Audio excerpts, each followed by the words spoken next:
What is up, wrestling fans?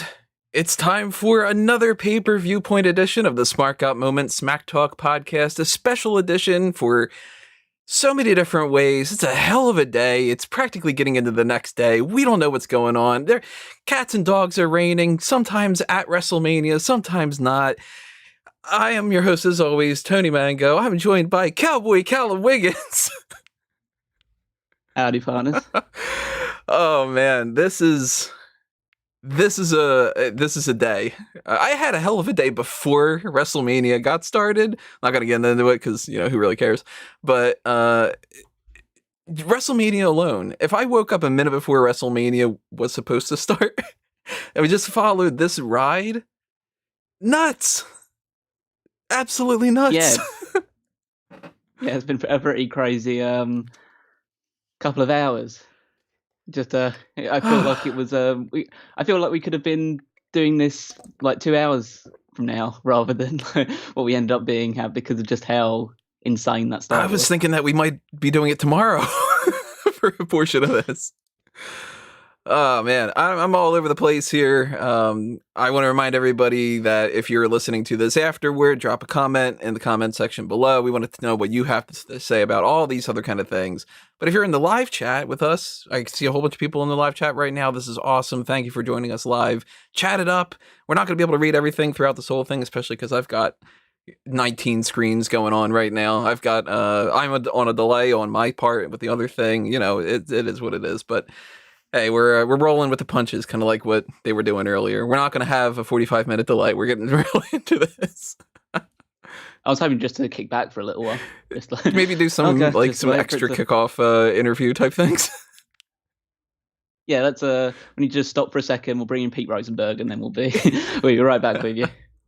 No, we wouldn't punish you guys. No, not at all. I'm going to read a couple things in the chat right now just to catch up with a little thing. Ben says, "Y'all, please be nice. I haven't cried that hard since Hell in a Cell."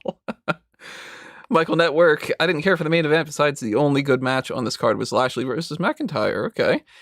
Marcos, for having practically no build, this is probably my favorite women's match ever. Peter says, "Rain, go away. Come again another day." Ted says, "Disappointed for Drew." We will talk positives and negatives. It wasn't all perfect, but it also, there's pros and cons for this. Frank Aqua says, "Okay, I really thought Drew was going to win, so we have a new NXT and SmackDown Women's Tag Team Champion, or Women's Champion. I'm going to add the tag team title on that, Andre. Let's see if we have a new Raw Champion tomorrow night." Yeah. Rio's for sure winning, Ben thinks. Peter says, I know it about probably the delay, because people are going on about the delay thing. Kaylin's asking, where's my cowboy hat? I don't have a cowboy hat. I had a Superman hat back there. I'll put that on, but I would mess up my hair, and I'm having a good hair day. So, by the way, just for the sake of it, I didn't see you on a bad we're in this for good luck. Some good old WrestleMania stuff. So tomorrow maybe I'll rock a Smart Got Moment thing or something. I don't know. Guest 5 says, "Just woke up." By the way, what day is it? It's March. That's what it is. I'm going to try to keep on with this chat while I'm going. Actually, I'm going to pop out the chat so that way I've got a little bit better options on my screen, because I want to do this first. If I can switch over to another thing here, screen share with my screen. And we're going to not show you just that stuff because you don't need to see that necessarily, but we're going to see this. Wow. Obviously, we had the live chat going on, but I want to remind everybody about these giveaways that we've got going on in the Mark Madness tournament right now. If you click on these, just like I'm doing, they will open up in different tabs. And you can vote between WrestleMania and SummerSlam. What is the best pay-per-view name of all time? You can win an Edge Funko Pop as part of a sponsored giveaway from fun.com. And you can win one through an NWO t-shirt through the TV store online. What giveaway that we're doing. Over on Fanboys Anonymous, we got the Baron Zemo Funko Pop that you can win. So go ahead and put in all your entries for all these things. Make sure that you're following and liking and subscribing to all the different things that we've got going on here. And, kind of click around and do the usual stuff. Don't want to get bogged down too much in that. I want to pass this back over to us because, hey, you guys are paying attention to us, and I've got too many things on my screen again. Where am I losing this? All over the place. We're going to move this over. We're going to move that over. Callum, what are you thinking, man? What time is it over there? It's closing in on 5. Although I cannot see it because I'm not wearing my glasses because that would look bad on camera. And what are you guys thinking about Cowboy Callum Wiggins here? What's the is he the rootinest, tootinest co-host? Is he I mean, I'm putting a lot of effort into the accent as well. I don't know if you can tell. I can't. It's because I'm not. That's Yeah. See, the thing about the gimmick is that it doesn't work if I try and actually be a cowboy. The only reason it does work in my mind is that I'm not a cowboy. So we're getting into Seinfeld stuff of I don't want to be a cowboy kind of thing. This was the stupidest gimmick ever put together by in this long list of like Trotuck Pig and all this other stuff. This is about as stupid as it gets. One day we'll tell the origin story of Cowboy Callum Wiggins, and everyone will be hugely disappointed. I don't know if wearing a cowboy hat measures up to Tow Truck Pig. That's kind of on paper. I'm pretty sure people would vote Tow Truck Pig sounds worse. Ted in the chat says this guy's an imposter. No way, that's Callum. He's mouthing as Callum talks off camera. It's just like a puppeteer kind of thing. Does anyone believe it's me? Like, it's just something about the way that I look doesn't scream. Is this the first time you guys are seeing Callum? I mean, I have my photo on like my Twitter and stuff like that at Wigmeister14. By the way, follow, like all that other stuff. Should be up on the chat, or not the chat. Yeah, but yeah, the chat. That is the chat. I mean, I'm not rocking the beard this time. I've shaved. Yeah, the beard. R.I.P. the beard. Which was how long did it end up going? Did it go past the bandana or? It went pretty far.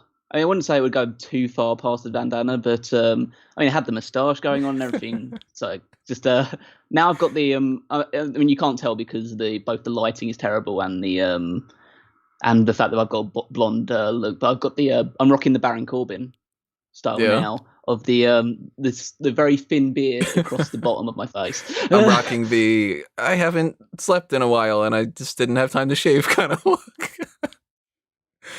Let us know what you think about all this stuff. By the way, keep your eyes peeled for a potential Cowboy Callum Wiggins shirt. I've got Callum in mind for something that Caroline's working on. So. Oh god. Oh, actually, I feel good about that now because Caroline's a good artist. Yeah. So I'm fine having my fate in her. Yeah, I mean, if I was drawing it, you'd end up being this like disproportionate stick figure where you'd be like, well, what happened to my torso? Kind of thing. I don't really have much of a torso to miss anyway, so it's fine. A couple other things in the chat here before we get in. I'm going to read by a couple things here and there. Cloud says, Cowboy Callum Wiggins is the best gimmick on this podcast. Ben's asking, was the Braun match good? I spent 95% of it getting pizza. You got Domino's, though, and I'm more of a Pizza Hut guy, so I don't know. At least you didn't get Papa John's. I'll tell you that. Well, he's UK bound, isn't he? So maybe your Domino's is better than your... Might be. I don't know. Domino's isn't bad. I'm just more of a Pizza Hut guy.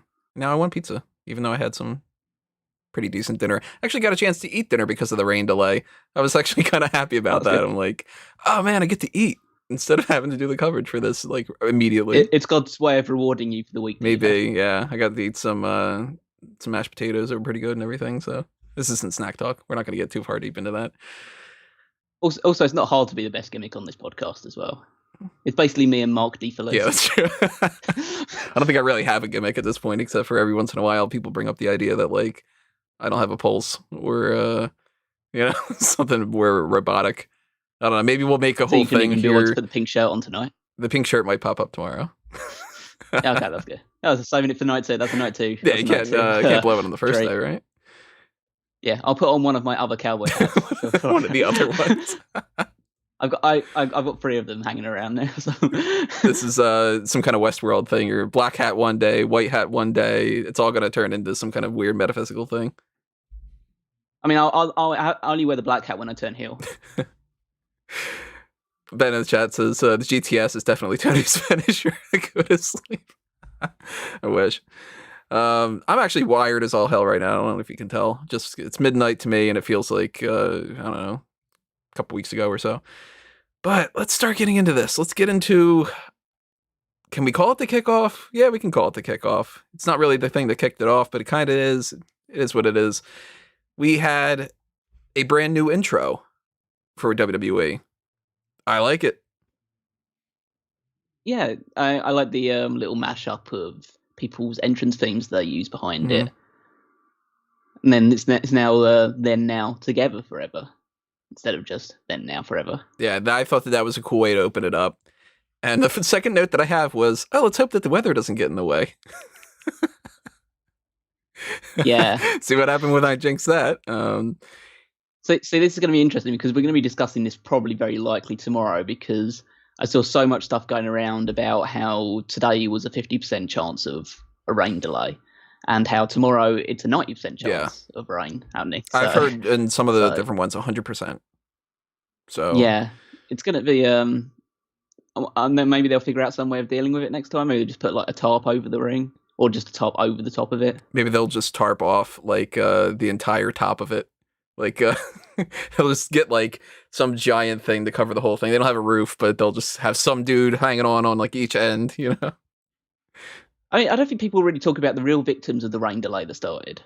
The cardboard cutouts. I want to see what's going on with the cardboard cutouts. I was hoping we'd get a shot where we could see what they actually have, but there wasn't any that I saw. Then again, I can't rewind it because Peacock. We're going to complain a little bit about Peacock too. I'm going to get a little bit into that. I mean, I was on the network, so I'm pretty... Yeah, you're pretty good. You can see what happens and not have to go, I missed it, like I did with a couple things here and there. But I want to see the cardboard cutouts. I want to see if they used celebrities or if they did just generic, maybe they have like the same 5 people like in the WWE games where there's just like the one guy that's like kind of thing. Oh, we're speaking about that a little bit later as well. Yeah, we'll definitely talk about that. The game stuff, not that guy. It's a different story with that guy. We will talk about a super fan though in a minute. The cutouts looked like generic Google images, not actual fans. They might be.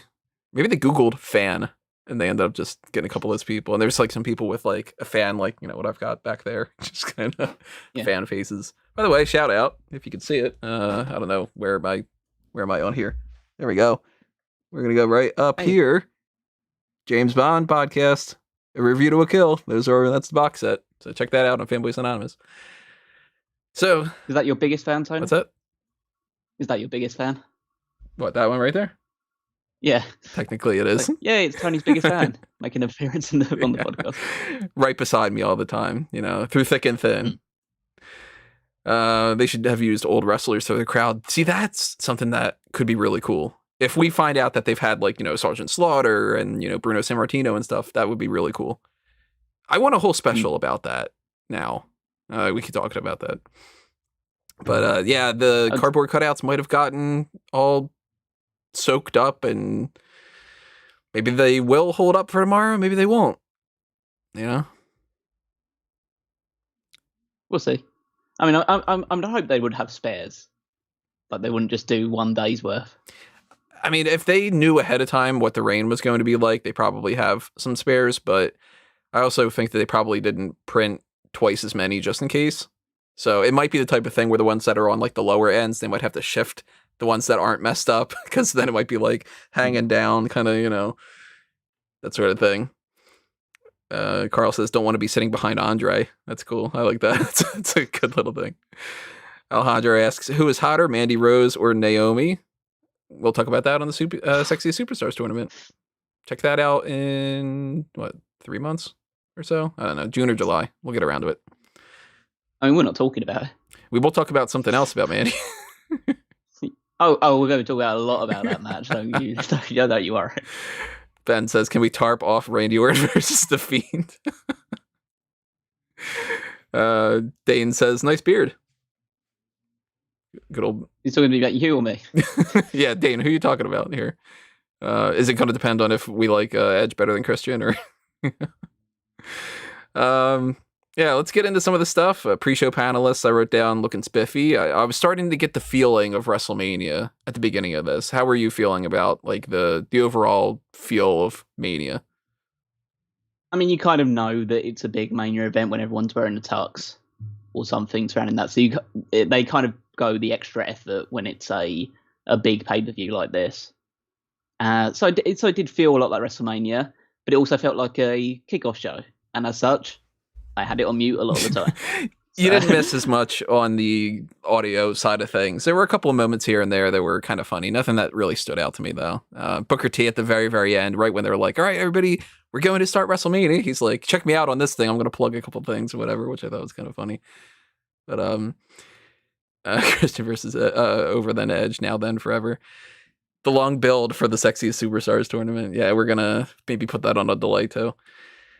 Yeah. No pirate ship thing tonight. Maybe they're saving it for tomorrow. We had let's see here. We're going through this here. We had a great note from or joke from Jerry Lawler that I liked a lot. He said that the King's favorite weather is hail. All hail the King. Come on, you know I'm gonna like it. It's a stupid dad joke. Yeah, I mean, it's what you classify as a great joke. Right. It's great. I laughed. You know, I don't care. It's good. I also have a note here. They had said, I think it was Kayla had said this, the steel cage match isn't a stipulation that we've seen many times at WrestleMania. And it took me a second to go, I don't know how many times we've seen it. I know we've seen Bundy, and I know that we've seen a couple other ones here and there. So I looked on Cage Match, and I didn't specify it to WrestleMania, but I just looked in general, just steel cage for WWE's history from the 60s onward. According to them, when you count house shows, there's been 839 steel cage matches. Oh, yeah. Jeez. No, I mean, it's a match that's used quite a lot, but I guess the argument that it's rarely seen at WrestleMania kind of holds out, because I can literally only name Bundy and Hogan and this match. And we've had like Hell in a Cell, which isn't a steel cage match. That doesn't really count. And we've gotten, what, 2 Hell in a Cell matches? No, 3 Hell in a Cell matches, I think. Was it Taker, Triple H, Shane and Taker, Bossman and Taker? Right. Maybe another one. I think there might not be, though. Yeah, so I mean, we've gotten a couple different steel cage variants, but yeah, it's still something that is we haven't seen it at Mania, and we'll talk about that a little bit later on too. Another thing I want to talk about, though, before we get into one of the biggest things to talk about for this, is something that Rob brought to my attention. They're doing a network special and recognizing Vladimir as the first official superfan, which I think is fantastic. I love that idea. So, I mean, I appreciate the idea of like having superfans together. I'm not super familiar with Vladimir. Really? Well, he is from an era that is further back. So, So what did he do to become a superfan? He, you know how like Sign Guy became a thing, and lately there's been I'm blanking on his name now.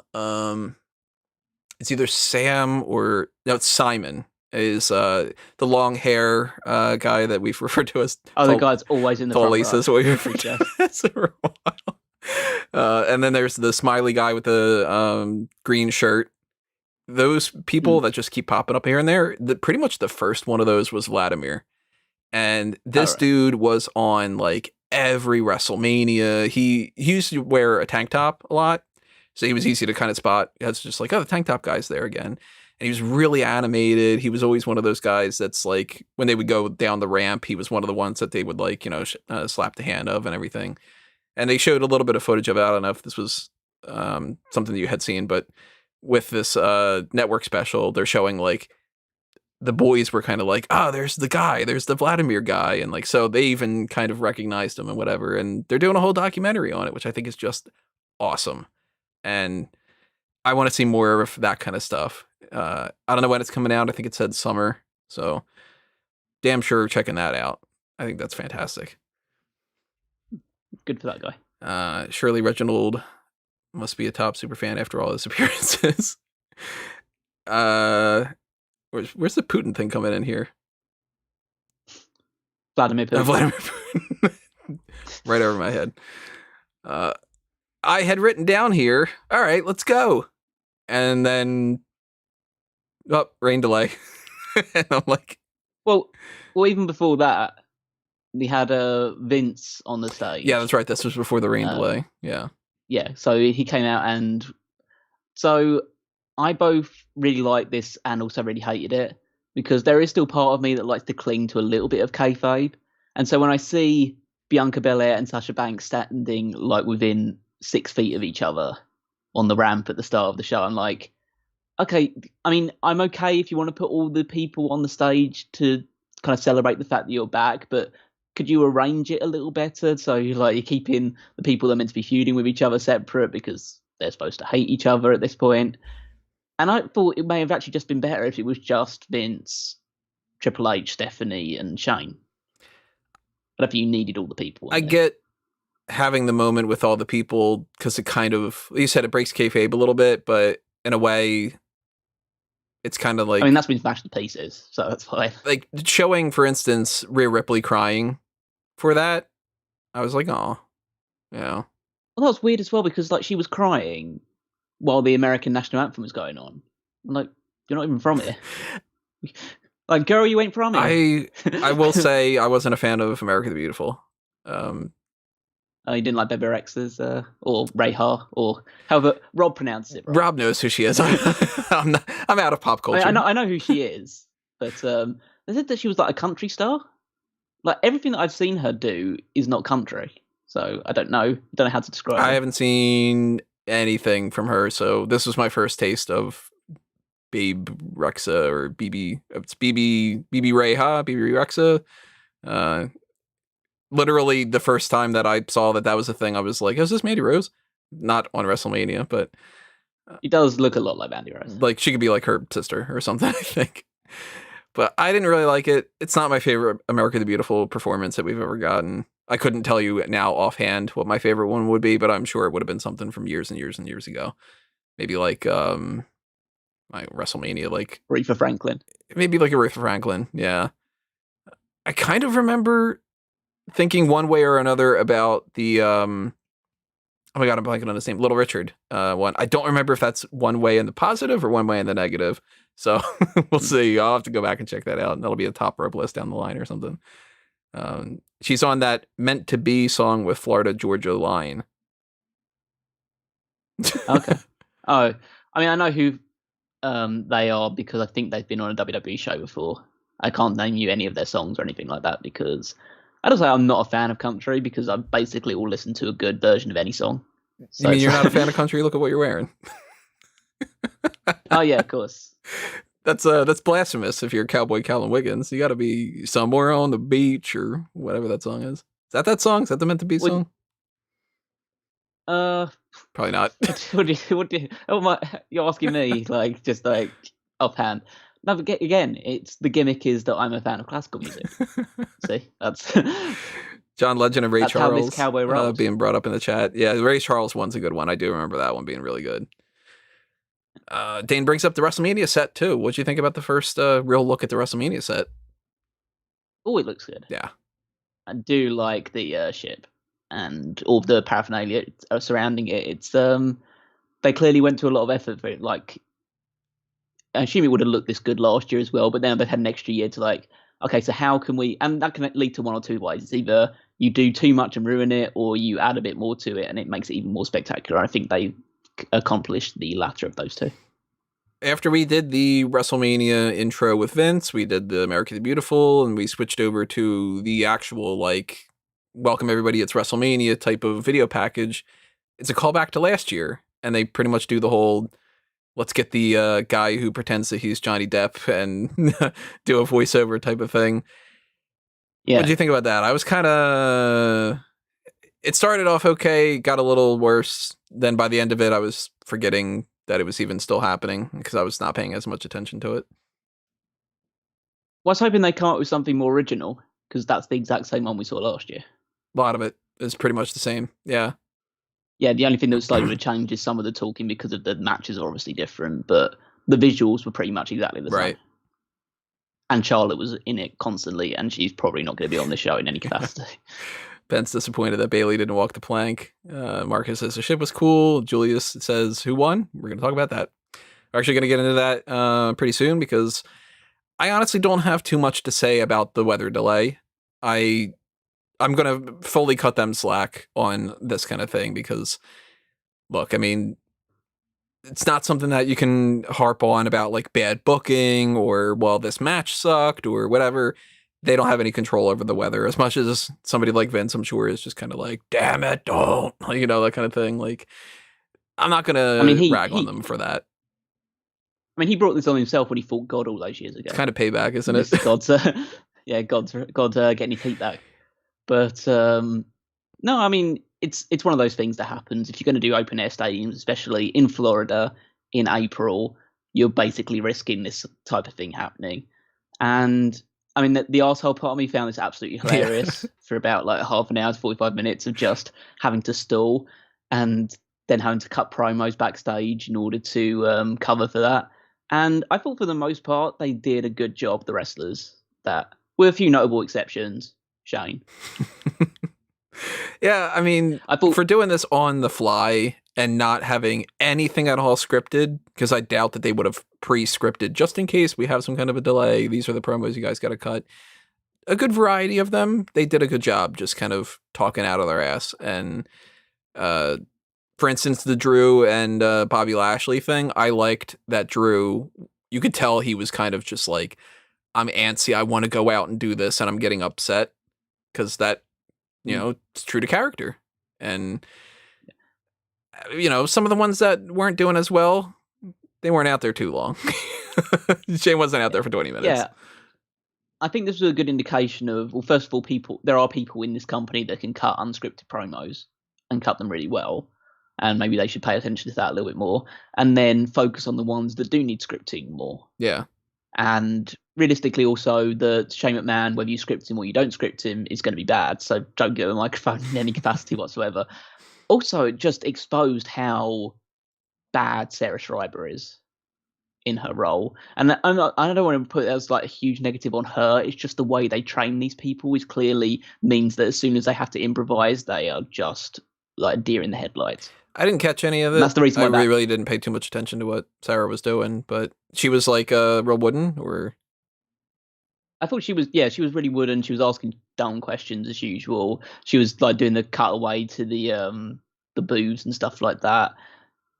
She was trying to like interrupt when the guys were doing their own pros, because obviously she's trying to improvise as well. But they're trying to like. There's one point where Drew started talking, and Drew was about to cut a promo, and she took the mic away to start talking, and Drew said, "Oh, hang on a minute, no, give it back." And it was a bit awkward surrounding her. I think the reason why Kevin's ones were a bit less awkward is because he hasn't been there as long, so he hasn't been able to learn the bad habits that WWE interviewers get. Well, he was the one that Kevin Owens had just taken the mic away from too, right? Oh yeah, Kevin knows what he's doing. He knows that, okay, I don't need you in the shot right now. I can handle it. And he had a bit of fun playing around with the New Day. And then I don't know whether Seth Rollins like actually forgot his name or was just doing a bit, but he did just call him Mike, and he said Kevin, and he said, Mike. And it's just like thinking, oh yeah, you're trying to beat Chris Jericho from all those years ago, and you're not that good. So. In the chat, Ted says it's awesome to see how the wrestlers were so excited and emotional to finally get in front of people. Ben says she seemed very flustered, Sarah. And Marco says, I feel like they're not allowed to improvise. I bet there's an interviewer dictionary for what and what not to say. We know that there's a list of what not to say in WWE, that's for sure. So there's probably dictionaries for that kind of stuff too. Yeah. So yeah, it's a little bit weird that for the first time ever, it's like, I mean, if you really think about it, it's like, it couldn't have happened any other way, right?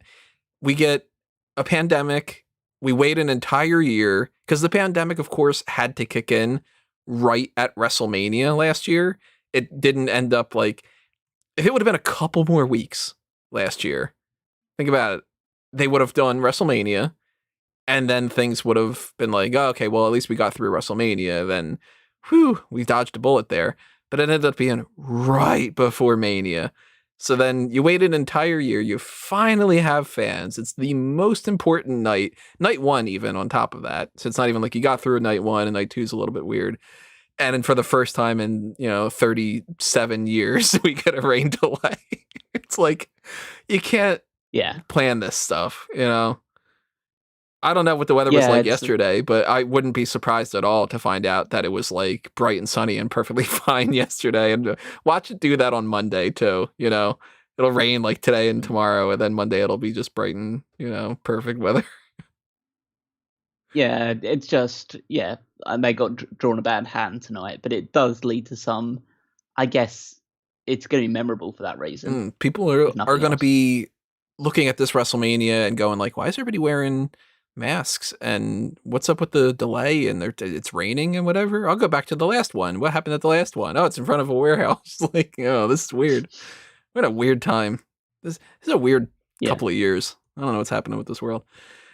But we finally, after 45 minutes, got to a point where Drew McIntyre could come out. The bell rang at 8:45 is what Mai did. Well, he wasn't the first person to get an entrance onto. Oh god, yeah, I'm into skipping over that. It was of course, I'm skipping it over was that. Titus O'Neil got his music played first out of everybody, followed by Hulk Hogan, who could ramble on for about 5 minutes, and Hogan was getting booed. Hogan was getting booed. The whole thing was awkward. None of what they had to say made any sense. It was like, well, what you gonna do when the Hulkamaniacs? Hold on, no, just a second. What about, I don't know, DraftKings or something? Like, I thought Titus did a good job. I thought Titus was very animated. He was very passionate to be there. Hogan was just Hogan, and it just isn't the same with Hogan anymore. I would have preferred it if Titus was just out there on his own introducing it, and it wouldn't have been nearly as long as it was. Titus, I thought did a good enough job. Where if he would have just been by himself, he would have cut that shorter. It would have been fine. The Hogan element of it threw everything off, and for that matter, every part that we saw Hogan tonight wasn't really one of my highlights. No, well, it clearly wasn't for the fans either, or at least a lot of the fans. Yeah, I mean, he got booed. We were kind of expecting that. But we did get eventually Drew McIntyre comes out, Bobby Lashley comes out, and they had a pretty damn good match. Yeah, I can't have too many complaints. I mean, the one thing that I would say at the start of it is that after a 45-minute rain delay, and obviously the crowd is antsy to get into action, starting with the headlock and going into a more traditional. It struck me as a main event match.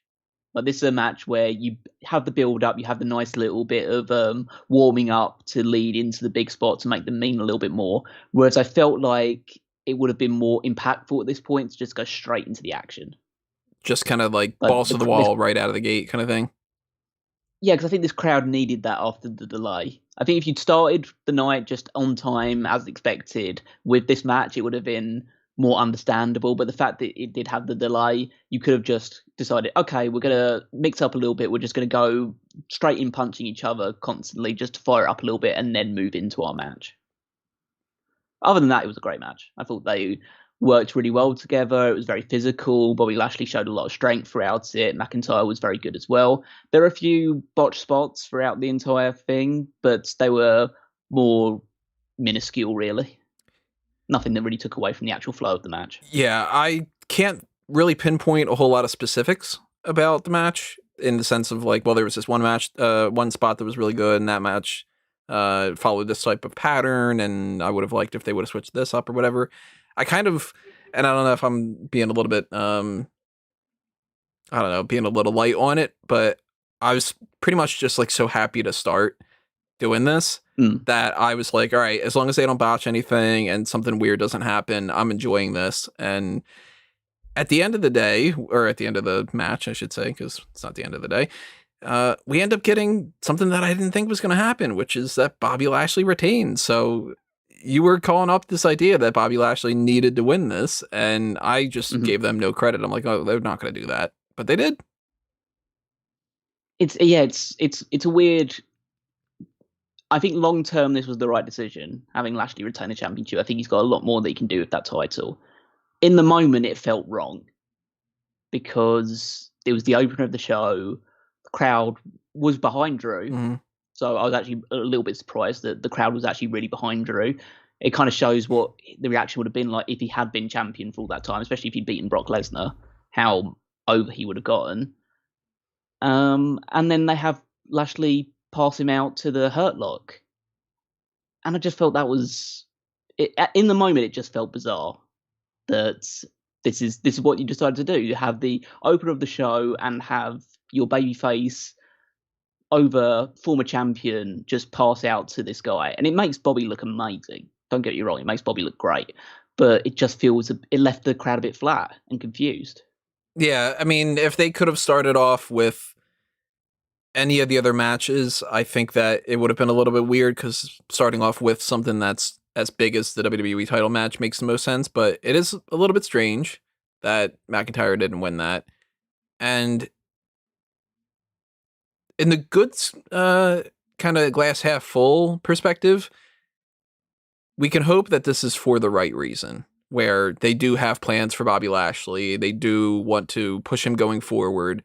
And on the glass half empty side of things, it'll be one of those things where it goes, well, it's good enough, and maybe the title will change at Money in the Bank. And then that'll be like, well, you could have just done it at WrestleMania. You can't keep stretching things, and you can't just, take something that's, cut a quarter out of it. You ever see like when people take like a pizza and they do this weird thing where they cut out a slice and then they rearrange it to make it look like it's a pizza again when there's a whole slice that's missing? I know you're not a pizza guy, but I mean, I'm not a pizza guy, but I can imagine people doing that, and that would be freaky. yeah, So, you can't do that with the way that you book some of these things. So I hope this is for the reason of let's give Lashley a decent reign rather than let's not blow it all in one shot. We can have the title change happen at another time, and then people will feel like they've got two things out of this, yeah.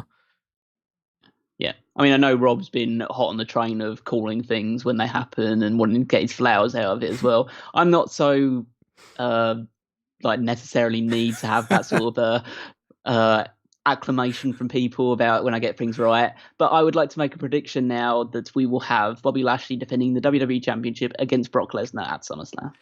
We can hope, because that is the money match that they can do at this point. And if it's not at SummerSlam, if they do it at another pay-per-view, then that's another thing, but they got to do it at some point. Yeah. I think SummerSlam's the most appropriate time to do it. You can't stretch it out a year, I don't think. But I would be interested in that mainly just due to the fact that I don't know who would win. Because there's pros of giving it to Bobby Lashley, there's also pros of putting it back on Brock Lesnar if Brock Lesnar's going to do one of his reigns. Especially if they're in the Thunderdome still, because if there's no crowds, there's not really a huge issue of having a champion that can't turn up. Well, outside of the fact that if you're trying to watch the TV show, you want to show him every week. But you could have him record 5 segments in a row. And then, maybe get around that. I will put my stamp on it right now that if they do that, I'm going to root for Bobby Lashley. I'm sure most people would, but I still want to see that match. And if it's for the title, then that'll be a good step forward. Carl asks, happy about Lashley, but why oh why break up the Hurt Business? That's stupid. Mm-hmm. That's again, it's just one of those things that they decided to do in the build up to WrestleMania, which really shouldn't have happened. And now can't really be redeemed. I don't know what their next step would be. Yeah, because you can't even just fully backtrack. Do they build another Hurt Business? Yeah, do they build another Hurt Business? They bring on another tag team to fill that role? Maybe he starts teaming up with Bray Wyatt, and then they become the heel business. What? It took you a second to go, oh, that shitty joke. Yeah. Well, no, I don't even get it. So that's because he's got hurt and heel. Those two things. So that's even dumber than I was hoping for. Takes a while to go, oh, that's the shitty joke that Tony's making. Yeah. Guess 5 says, have Lashley hold it until next Mania. Depending. I don't know. I mean, we'll see. I don't think we need another year-long reign. I mean, I'm fine with people giving extended reigns, but I guess we did go through like a period where it went from McIntyre to The Miz for 2 weeks, and then now it's on Bobby. Bobby should hold it for a little while, but I don't think you necessarily need to have I think people get too hung up about, they need to have the year-long reign until WrestleMania. Well, if everyone did that, it wouldn't be interesting. Yeah. I mean, it works for something like Macho Man wins it, drops it to Hogan, that kind of thing. Oh, yeah. If you have a long-term story built, already in mind for Lashley to get his journey to WrestleMania, then that's totally fine. But I'm going to assume, knowing what I know of WWE right now, that they don't have that in mind. Yeah. Grim says they did a good job protecting the Claymore, and they also put over the Hurt Lock without Drew breaking it. Gives him a chance to build to Drew breaking it and then hitting his finish in the future. If they want to do that, It was bizarre that he didn't hit the Claymore in that match. I assume if he would have hit the Claymore, it would have been the end, and that's why. But they could have also done something where he hit the Claymore and he kicked Lashley out of the ring, or they could have done something like that too. That would have been a way to do it. I would have actually quite liked it if they'd have started with it. Just right out of the gate, Like Drew Claymore. just came out. Yeah, Drew just came out the gate and hit it, and that would get the crowd really pumped up immediately. You have Bobby Lashley fall to the outside, and then you go the match from there. Maybe Lashley goes to talk to MVP, who's on the ropes. Doesn't kiss MVP because they don't have that kind of relationship, but it ends up being like this, kind of little reference to that. That was a great opener in a lot of ways. I'm very curious to see where they go going forward, and I'm happy about it too. So it's not even like, oh, where are they going to go with this? And then it being like a mess. A mess, though, is what followed this twofold, because we had a backstage segment with Bayley and the NWO, which was awful. Yeah, it was pretty awkward. Yeah, I don't see the point in it, really. I know Bayley is supposed to just kind of be like an annoying character, but it didn't really come off annoying as much as like that would have been part of the filler that they did when they were on the rain delay. You know what I mean? Yeah, I kind of feel like they were scripted to, because it seemed like at the start of it that Bayley was going to be the annoying character coming in and didn't want to like too sweet with her because it was with the NWO and Titus, and so she was just going to be the little person inserting themselves into this conversation, and they were all going to walk away because they didn't like her. And then you see Sean Mormon just going, I'm actually a big fan of you instead, just going to sweet you anyway. Just like this is like the guy scripts that saying, no, we don't actually want to do this because Bayley's cool. We want to hang out with Bayley.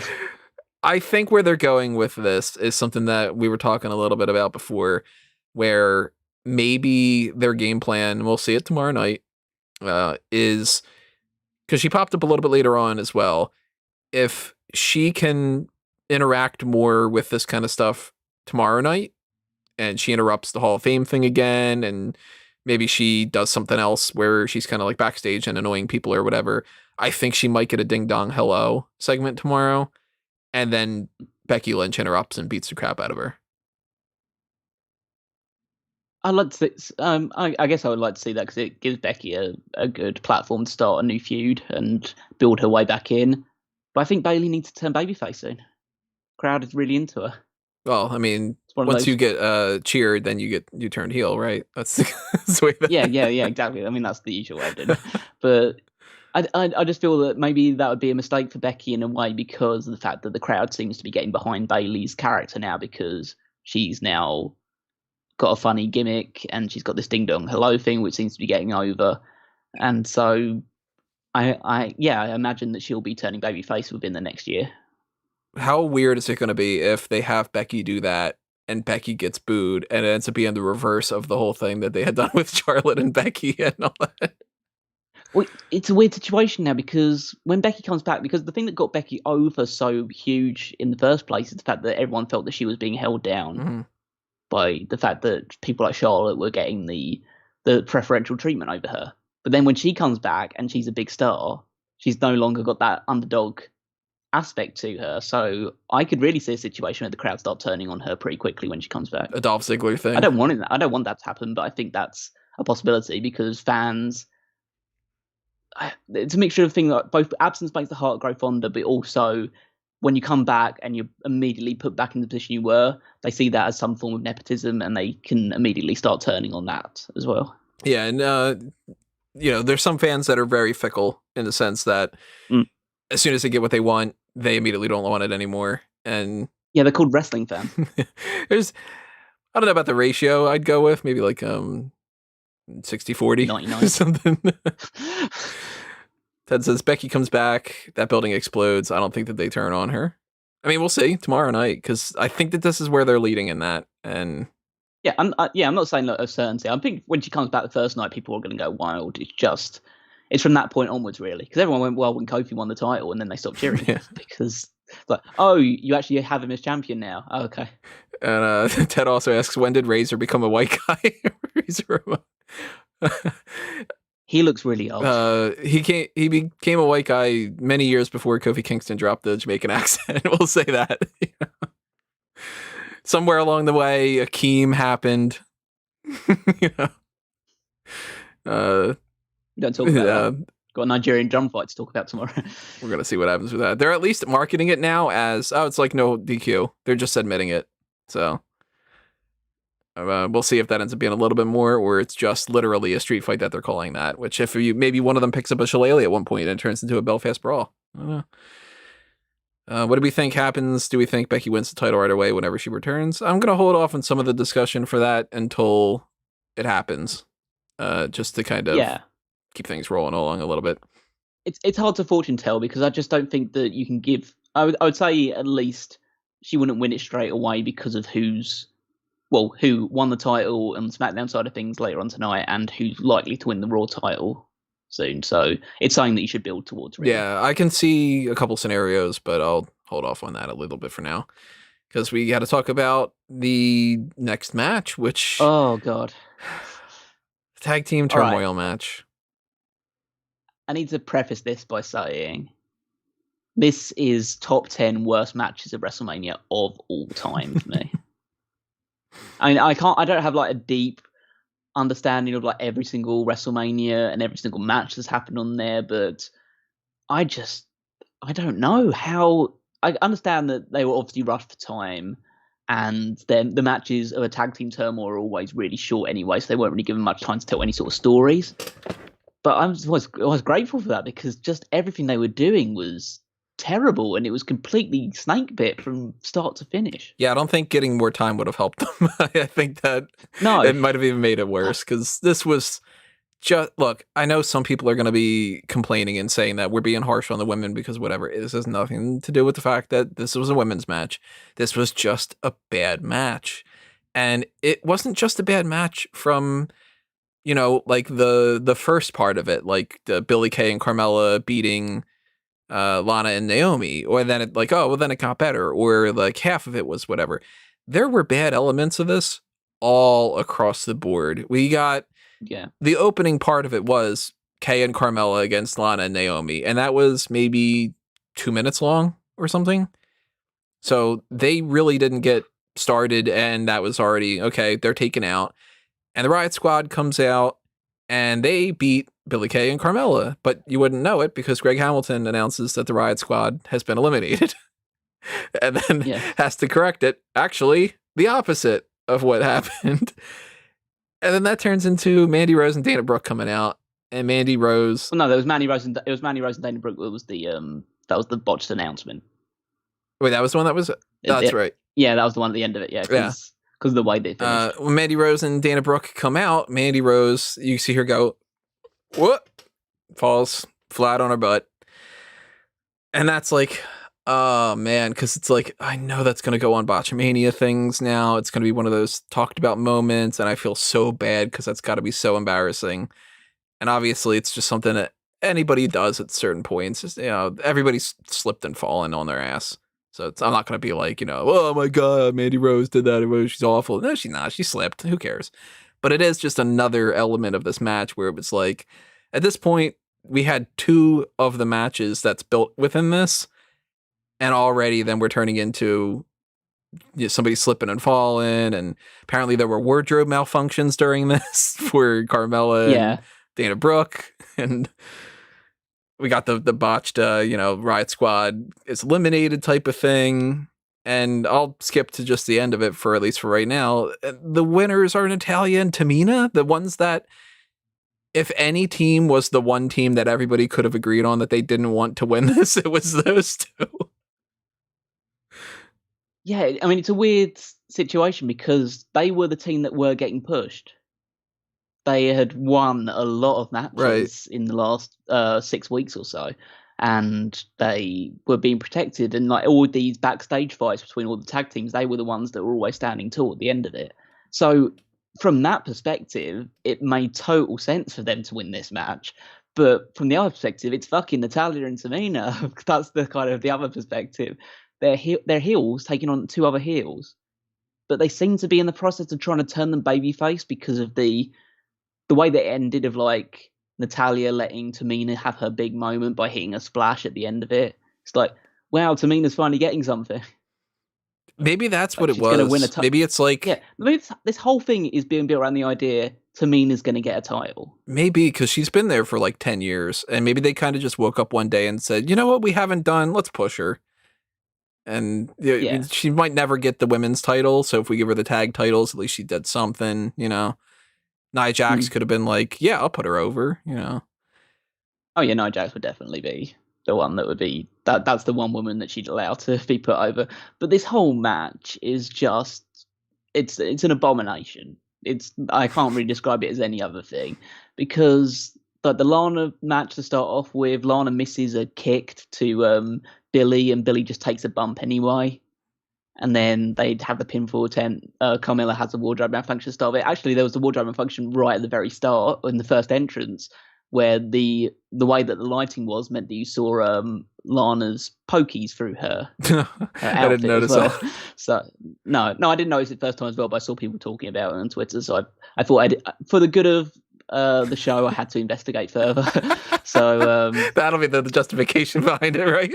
Oh yeah, absolutely. There needs to be some sort of Liv Morgan and Ruby Riott cosplaying as the Joker and Harley Quinn from about 5 or 6 years ago. There's not even the most recent Harley Quinn and Joker outfit, so that's although if they would have done something more on brilliant. Birds of Prey, then that would have been even worse, because that Birds of Prey is even worse than Suicide Squad is. # release the Ayer cut, by the way. Yeah. To be fair, they were probably wearing the outfits that they were wearing, like the Joker and Harley Quinn wearing when they last got pushed in any meaningful capacity. So, I mean, they get to go through 2 teams. You have the wardrobe malfunction by Dana Brooke. You have the slip by Mandy Rose. You have the fact that Michael Cole gets getting confused about whether it's Dana or Mandy in the ring at any point in time. To be fair, though, they looked extremely similar tonight. They've been looking more and more alike recently, and tonight it was just kind of, I had moments where I was just kind of like, one of them's in the ring. I don't know which one. I'm glad I'm not doing play-by-play, but move my move, because then it would have been worse than the, is it Jimmy or is it Jay? I don't know. It's one of the Usos kind of a thing, Yeah. And then we have another sloppy match with Dana actually missing the senton pretty much completely. The fun thing, and then rolling up, Liv Morgan rolls it up into a small package, and then, as you said, Greg Hamilton gets the wrong announcement. So it's just all going wrong at this point. The best match out of all of them is Natalya and Tamina against the Riot Squad, and that's like saying much, because that was just decent at best. And Tamina hits a splash where she basically goes flips almost all the way over at the end of it as well, because of just how much she doesn't know how to hit her father's move. And yeah, I mean, as I say, considering how we've talked about how bad the booking has been going into this is one time that the booking actually worked, because they built up a team with a lot of wins and then they gave them a title shot.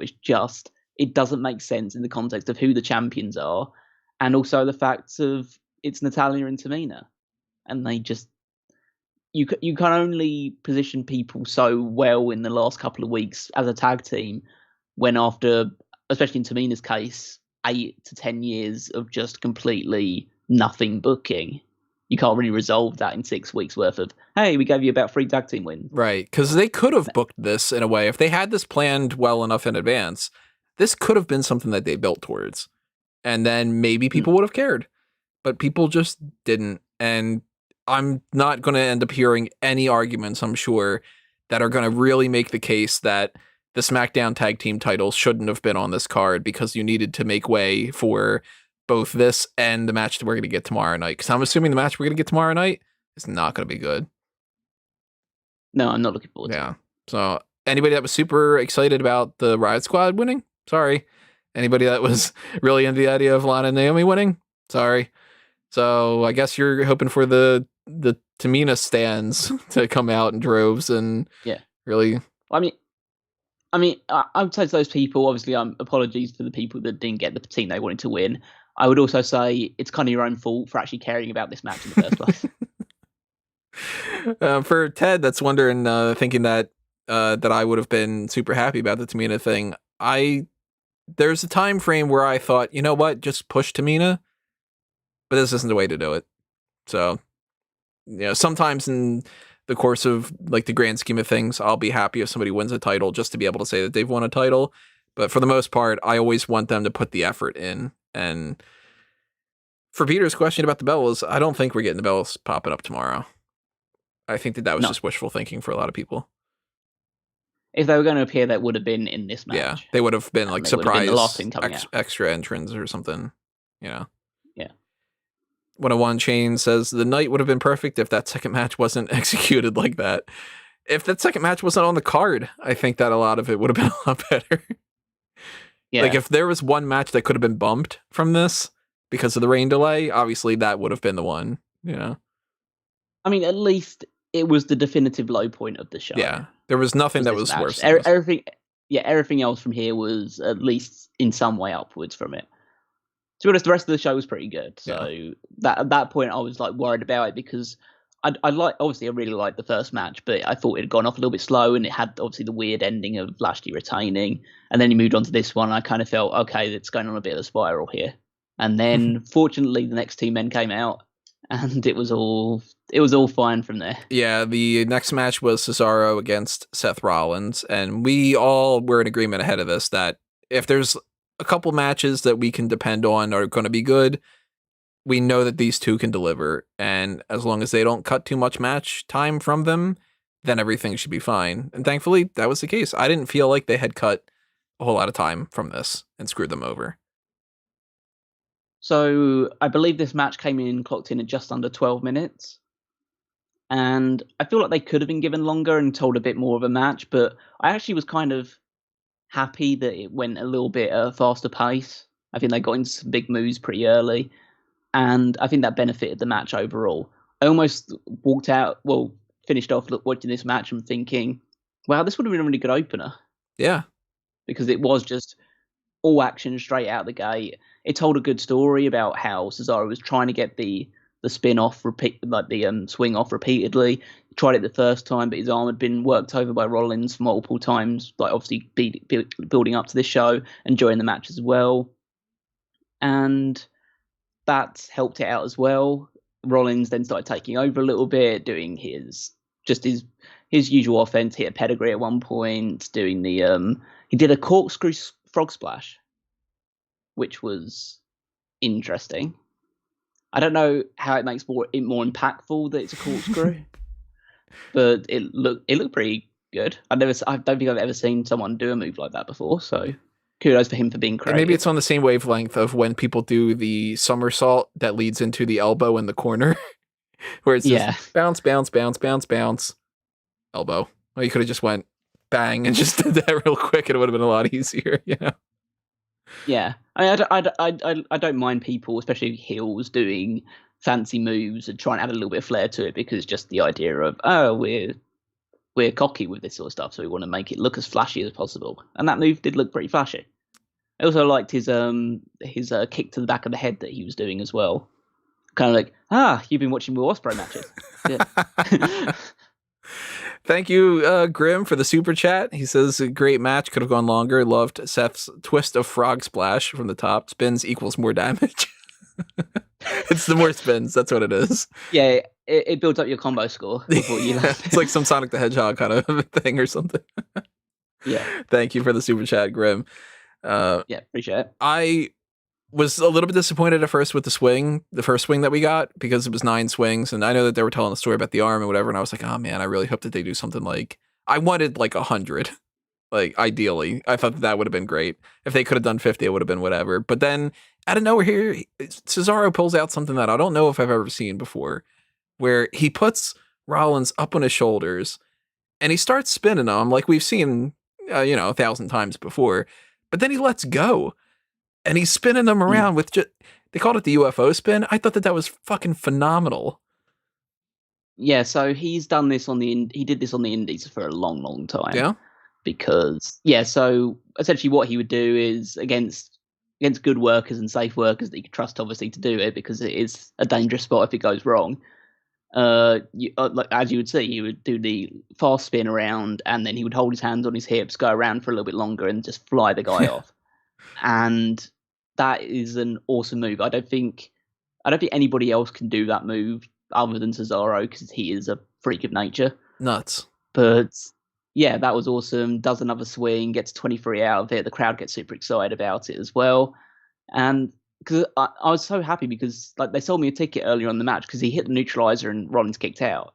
And I just thought, okay, Rollins is going to win eventually. Just like he's already hit the neutralizer. He'll probably do another swing or something like that, but Rollins will get out of it somehow and win the match. But no, he does the 23 swings, gets another neutralizer, hits it, and wins. Yeah, it like Excellent. Just so good because it's a feel good moment. It gives. I mean, you can tell that he even doesn't win a championship or anything, and Cesaro has this look on his face of like, "Oh my god, this is the best win I've ever had in my entire life," kind of. Yeah, it was a big moment for him, and very happy for him to get that result. I think absolutely Rollins didn't need that victory. I don't think this is over yet because I just don't see any trajectory for these two just yet. But I'm gonna have to see more matches with these two where it goes a little bit longer and gets to tell a bit more of a story with these two. Yeah, I mean, based off of this performance and the fact that we know how good they are, give me more. Yep. I don't want them to wrestle for the next 7 months because I think that that's a little too far. But if they get, another 1 or 2 matches out of this, where like if you book these two against each other in some kind of a gimmick match, or even just maybe a regular match again at Money in the Bank, I'm totally cool with it. You don't need either of these to be in the Money in the Bank. You got plenty of other people that can be in that ladder match. And this could just be a mid-card match that's on the show. And maybe you give Rollins a win. Maybe you keep the train going with Cesaro and he just wins in another way. Maybe he taps him out or something with the sharpshooter because that'd be kind of cool. And Carl says, now to perform it on Otis. Now that I want to see. I mean, he swung Carly, so anything's possible. If anybody could do it, it seems like Cesaro is the guy to do it. I want to see him just do. If he can like pull this out that I didn't know he had in his repertoire, what else is this guy like capable of that I don't even know? He can legitimately do everything except win a world championship. That's the benchmark. Yeah, he'll be able to pick up Otis and just like chuck him into the stratosphere. But then they'll be like, all right, well the title's in the line. He'll be like, ah, crap. All right, come back here.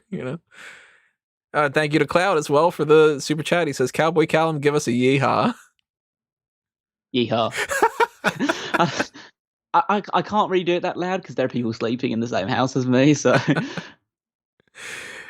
so I might record like a separate one when it's like pouring daybreak and stuff like that and send it over. Maybe you can put it in, we can put it in, like Tony can feed it into the feed or something like that. Maybe we'll do a special like next week or something, have a that'll be the main event. It's just be you doing cowboy things. Yeehaw. That's exactly how I wanted it, Klaus. No, I kind of like the deadpan version of it. It's just like I legitimately popped myself when I listened to me when I did that like super long stupid plug that I did a couple of weeks ago. just listening back to it, I'm just like, actually I'm quite funny. Let's see here. Raw Tag Team Championship match was next. My first note was, Omos is not wearing ring gear. Kind of curious. I thought that maybe he wouldn't even do anything. And really strange. This match was odd in a lot of different ways. It felt like it was like 3 different matches in one, because there were moments where it felt like a normal match. There were moments where it was just guaranteed that the New Day were the heels, which was weird. And then we reached a point in the match that I said it felt like a squash from 1980 something. But I loved it this entire time. I'm like, this is great. Yeah, it was a very bizarre put together match. It kind of, again, it makes sense in terms of who's in the match and what they were trying to build towards, which is everyone's just watching this match, wanting to see what Omos can do and get Omos in the ring because it's his first performance. And so they decided to flip it on his head by basically saying, okay, we're going to tell this story that AJ isn't a quote-unquote tag team wrestler, and the New Day are going to keep him in his corner and show, okay, this is how tag team wrestling works, because we're just going to work you over for ages and ages and ages. And then there's the cool spot towards the end where Styles is taking Kofi out and is just staring at the floor at Woods up in the top corner, and then he's looking at Omos, then he's looking at Woods, then he's looking at Omos, and you're just like, okay, we're going to make the tag. Omos comes in and just starts no-selling. Yeah, he gets drop kicked, does nothing. Kofi jumps off the top, catches him. Just tossing him around left and right, and they're making him look like a monster. And it ends with Styles just going, "Hey, put one foot down," and that's how he wins. Yeah, I mean, I liked the backbreaker onto Woods. I think Yeah. that looked pretty good. And then you just put a claw on, and then you just start realizing. I mean, first the claw, and then the tree slam to get Kofi down, and just feel like, okay, this guy is a slightly more athletic, slightly. I don't know how big he is in comparison to him, but he's probably a slightly bigger Great Khali. I don't know. Let me try to look that up real quick. How tall is Jordan Omos? He's 7'3", and I imagine he's taller than Great Khali is 7'1". Yeah, so, yeah, a little bit bigger than him, not by too much. Not like difference between Rey Mysterio or something. I mean, yeah, again, I appreciate the idea of him being hard to take down and the fact they couldn't do anything about it, because they are significantly smaller than Omos. And if you are going to build him like, okay, this guy's just an impenetrable monster, then that's the way that you build him up, by just having him destroy these two and just get the pin all on his own. I loved the phenomenal forearm off of his shoulders. That's like a nice little bit of tag team offense. It means that AJ had some involvement in it as well, because otherwise it would have just been, okay, AJ might as well have not been here. Right, because then if he could have just come out there, beat the crap out of those two, then AJ wouldn't have needed to even tag in to begin with. Yeah, exactly. And so it means that he gets a bit of involvement. He obviously wins the tag titles, the Grand Slam champion now. I think there's few people that deserve it more than AJ Styles, so that's totally fine. And yeah, we're now on the train to almost fighting Drew McIntyre at some point for the WWE Championship. Maybe. I believe that'll be a match that we have. Maybe not WrestleMania, but that's a match that we'll see down the road, I think. I loved so much of this thing. I thought that it was great that Omos. I think that they're leaning more towards sticking with the Omos pronunciation, by the way. I heard more Omos tonight than anything else. A couple other people were still calling him Omos and stuff. But I like that he got the hot tag and people popped for it. There was a good amount of balancing out who gets the hot tag kind of stuff tonight.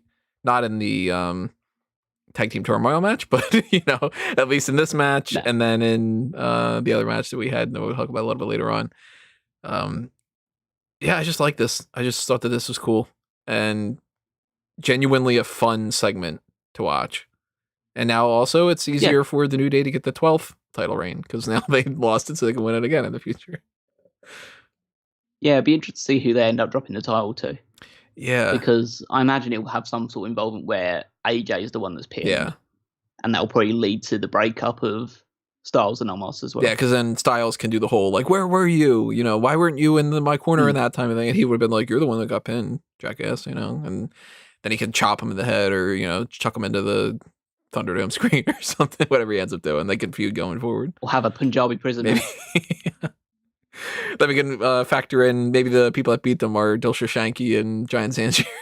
And it could be the new, what was it called? The Superstar. That was the Superstar Showdown, was it? I think it was. Yeah. Superstar Spectacle. Superstar Spectacle. Like that's what it was. Yeah. I like that. I thought that was really cool.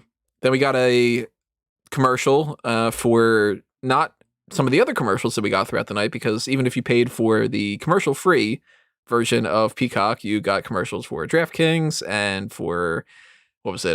There's Snickers and Papa John's and 15 Cricket Wireless, cricket stuff. Yeah, 15 different commercials throughout this whole thing or whatever. But we got a commercial for WWE 2K22. I'm not a gamer. I haven't played any of the games in a long time, and I've not liked any of the games really, because I don't like the dynamics of like how they actually function. But at least for this promo, it looked like that was kind of good. But then again, you can't judge things based off of that. Every video game commercial has like the best graphics for the pre-rendered CGI things that aren't the actual game. So you can't judge it based off of that. Yeah, I mean, they're going to have to go a long way to restore mine and a lot of gamers' trust with this game, especially considering the dumpster fire that 2K20 was. And yeah, I'm not going to buy it or pre-order it until I hear good things about it. And even then, I haven't been a huge player of those games. Well, it's going to need some sort of hook for me, and obviously not from that'll be obviously Hook's going to be in the AEW game probably, but Could beat me to it. it's going to need some it's going to need some sort of thing that it has with it that other games haven't had in the past or brought back from previous iterations of the game that I liked in order for me to get interested in playing it. It is going to be weird that this will be the one that they can't include a lot of people on the roster. Just because, like, you can't have Jericho on the roster. You can't put Christian on the roster. You can't, like, talk about that another time, though. I'm sure they'll find enough people from the about 400 people they have under employment and the people that have under Legends contracts and all that stuff. Well, then again, though, how many people are really going to be like, oh, man, I can't play as Rusev or I can't play as Sting, but I can play as, I don't know. A-Kid. Yeah, it's just A-Kid, for an example. Like, Carl says, hit me right in the cyberpunk feels. Ted says, we talking video games? When's Disc 2 of Final Fantasy VII Remake coming out? It's lost on me. I don't know. To me, I'm still confused about the fact that there's Final Fantasy and there's like 1,000 games. Wasn't that? Where's their final? I'm sure if Rob was here, he'd be able to give you a bit more of a succinct answer. I'm a gamer, but I'm not that kind of gamer. I don't think I've ever played a Final Fantasy game. Yeah, the most recent console that I own is a PlayStation 2. Actually, I was... Oh, God, that is pretty bad. I mean, earlier today, I was finally playing the Spider-Man Miles Morales game. Good. So far, I mean, it's pretty much the same as the previous Spider-Man game. So it is, and that game was great as well. The web swinging, as per usual, is just top notch. Yeah, even in PlayStation 2, I liked doing that with some of those games. So. Oh yeah, I used to love the Tobey Maguire Spider-Man remakes into video games. They were pretty good. Yeah. And if you want more discussion about video games and stuff, by the way, fanboysanonymous.com, everyone, that is where we will do some of those kind of things. So, maybe you want us to talk more about the whole stuff we were talking earlier about Harley Quinn and the Joker and all that. If you're interested, we did the Mount Rushmore of Batman villains. Go ahead and check that out too. You can always hit up the Patreon as well, patreon.com/fanboysanonymous, patreon.com/smarkoutmoment, to just make sure that we do any particular content or to just, toss a buck our way and help us grow. There's 6 Mission Impossible films. That's lost on me. What are we talking about with Mission Impossible? I don't know. I don't think we were talking about that, but I think I did a review about 4 of them, so that's on Fanboys as well. Big fan of the Mission Impossible movies, but we'll talk about that another time too. Let's move over to the steel cage match, the 140th steel cage match in WWE history. I had to say, because why not? First note that I had, of course, was I always love the dum dum dum dum dum dum. Every time they do it, I'm like, they're doing it. So fun. And this isn't the way that I would have booked things. I never would have been like in the creators room, sitting at the conference table, going over ideas for WrestleMania. And you never would have heard from me. How about Elias and Jackson Riker are the stooges for Shane McMahon in a feud where he can call Braun Strowman stupid and it'll lead to a cage match? Never would have been the direction I would have gone. But I liked it overall. That was pretty good. Yeah, I think I was immediately biased against this match because of the people that were involved in it. But I think the way they structured it was actually pretty good. I mean, I don't like Shane getting a huge amount of offense on people, especially someone like Braun who's twice his size, and him doing rope-a-dope with him and stuff like that. It's just a little bit far-fetched to me. But he does the stuff like the coast to coast and all this other stuff. He's hitting him with chairs and baking sheets and all this other stuff that he can find. Gets a toolbox at one point. He's getting help from Riker and Elias from the outside. So he's doing a lot to try and stack the deck. And in the end, it was booked to the idea that Shane was the one that did something stupid, which was he just stalled when he could have just easily climbed out of the cage. He stalled to wave at Strowman. Strowman grabs him by the hand and then gets into a situation where they're both perched on the top. And I'm terrified at this point because Strowman's standing on top of it and he's huge and he's never really proven to be the most fleet-footed is the way to do it. He hasn't really got the balance of a ballerina or something like that. So I felt, he's got a bit of an issue here. And then he throws Shane into the ring. And that bump is terrifying because it would have been safer for him to fall into a crash mad underneath an announce table on the floor. But obviously, they decided to go the story of Braun's not stupid. He's not going to throw him out of the ring because he knows that he will lose the match that way. He's going to throw him into the ring instead. And that bump is terrifying because he actually just lands flat back on the mat.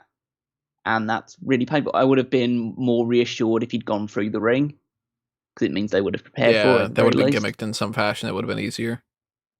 Yeah. But Shane has a death wish, and he just wants to do things like dangerous and reckless in the ring just so his dad will give him a hug at the end of the And all I know is that he would have gone through the curtain at the end of it, having taken that massive bump and power slam and losing the match, and Vince would have just given him a pat on the back, the injured back, and just said, "Good job, pal. See you next week." Yeah, I mean, we were kind of in that boat of thinking that they would have had Strowman pull the stupid thing, throw him off, land into the commentary table, and that be the end of it, so that we could be like, oh, Braun was stupid and whatever. But instead, he does the smart thing. And we also got that cool moment where he ripped the chain link fence, because that was cool. We haven't seen that before. So he wins in a decisive pinfall victory, and it's kind of the end of it. I don't think that they need to do anything more. No, I hope they don't go back to this. You have Braun win. You don't need to tell another story about it, but I don't feel confident that is it, regardless. If they do want to keep this going... it never is. I would be cool with them keeping it going by having somebody like how... I think it was you that had brought this up, that, like, Shane wants some kind of retribution, so he sticks Dabba-Kato on him. Yeah. That'd be cool. Oh, yeah. It'd be totally fine if he gets proxy to do it for him. Then it's something a little bit different. But I still worry about just Shane's involvement in general. Yeah. I liked it. He just shouldn't be. It's not something, again, that I would have booked. But then again, I don't know what I would have done with either of these guys. So I'll take the win. Yeah. Yeah. I'd say overall this was a thumbs up, which I wasn't expecting it to be. Yeah. After that, we had another thing with Bayley and Michael Cole, just to set up the Hall of Fame, and gave me a few minutes to kind of catch up on some of the stuff that I was writing. So I wasn't paying too much attention to if anything happened during this Hall of Fame thing. I know that was kind of weird when they would cut away and be like, everybody cheer for Shatner and Liger, who weren't there. But it seemed like it was just the regular parade. Yeah, I don't think there was anything particularly stand out about it. Just have like British Bulldog's family there and the NWO coming out. Yeah, I mean, I appreciate the fact that they only just did the 2021 on this episode, and so the next day they're going to do the 2021 one. So rather than having them all out in one fell swoop, they're going to split it up. So that makes sense. Yeah. So this was the 220 class, according to Hulk Hogan. And then we went into one of the best matches of the entire night.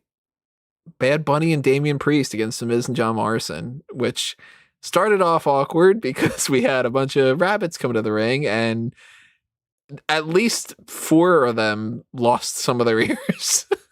Yeah. Which, I mean, I did find it hilarious, Morrison and Miz lip syncing to the ring. Lip syncing, but also having a live mic, so they were off. And, that was kind of bad. Damon, I thought that I loved it because it was bad. That's kind of what their gimmick is, really. Yeah, they're great at being this kind of a heel. And also, I forgot to mention former WWE champion, The Miz. Former 2-time WWE champion. Yeah. The former WWE champion, The Miz. Yeah, he comes out there. They do that whole shtick. Damian Priest comes out. He's got a pretty decent enough entrance. But Bad Bunny's got the best entrance of the whole night. Even though I don't like the whole car thing, it was cool. Yeah, him surfing on the back of a big rig is pretty good. He gets some good pyro. He looks like he's pumped and ready to go. And he starts off the match. And he wrestles 90% of the match. And I'm like, I wrote an article however many months ago about I don't want to see Bad Bunny in a match at WrestleMania because what's the point? It's not going to be good. Is it really going to help out that much with the media coverage and everything? Blah, blah, blah, blah, blah. And I will fully admit I was wrong. I was wrong on every single aspect of that, except for the fact that I just didn't know who he was, because I can't be wrong. I didn't know.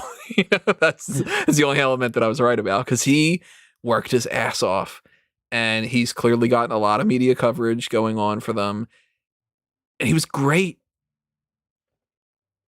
Yeah, there must be something in the water with these celebrities now coming in, because a lot of them are coming in and actually really taking to wrestling really well. I mean, say Shaq did a pretty good job when he was wrestling in the previous one. You had like people like Stephen Amell come in and do a really good job in the past, and now you have Bad Bunny here. And yeah, I thought he clearly was being trained pretty well. Does some nice little arm drags. I know you said like strictly he wrestled 90% of the match. Realistically, he wrestled 20% of this match, sold for 70% of the match, and then tagged in Damian Priest towards the end of it. I mean, he did some cool stuff, like I said, some of the arm drags, some of the punches to the Miz and stuff like that. But then I feel like the one weak thing I'd say about this match is that the selling and the heat segment on Bad Bunny went on for probably 2 to 3 minutes too long. It just was getting a little bit, especially when the show's already going to go longer because of the rain delay and stuff like that. You probably could cut that down a little bit and just get the hot tag to Priest. I thought when Priest made the hot tag, he was awesome, just kicking people all over the place. Priest is, I feel like if Priest was younger, because obviously he's pushing 40, even though that's not really saying much in WWE these days, but he is pushing 40. If he was younger, I'd say he's got to be a world champion at some point, because he just looks the part. He just looks exceptional. Still could happen, but too. He could definitely still. Oh yeah, definitely still could. He was setting things up well for Bad Bunny as well. I liked the little double team move they did. What was it? They both did like a synchronized move. I can't remember what it was. Are you talking about when they jumped to the outside? Because that wasn't really synchronized. No, not jumped. I know he did the crossbody. No, it was like a Oh yeah, they both did a simultaneous Falcon Arrow. Oh yeah, that part. Yeah, with he pulled that off really well. The most impressed I was. Yeah, that was the most impressed I was with Bunny, because it's just like, that's not the most straightforward move to nail, and he got it brilliantly. But then he also does a Canadian Destroyer on the outside, and that made me appreciate John Morrison is a miracle worker. Not just because, like, obviously Bad Bunny obviously had to do a good job to do that as well, and full props to him for that. But there's a lot of it on the guy selling that move, and John Morrison is just crazy. Somebody who's always he's crazy, and also just super athletic. Just, he did some excellent work with Bad Bunny, and then they end it with the Doomsday Device crossbody and pin the Miz. As you'd expected, Bad Bunny gets the pin on the Miz. He gets the applause at the end of it. But yeah, it was a fun match. I think other than the slightly overly long heat segment on Bad Bunny, it was an excellent celebrity match. Maybe the best celebrity match that we've had at Mania over the course of this. We've had some at Mania, yeah. I always have a soft spot in my heart for Mayweather Big Show. Yeah, just because I think it was really well. I think it was really well booked. I don't think Mayweather was as athletic or as like spectacular in this match as Bad Bunny was, but I felt like the story of that one was slightly better.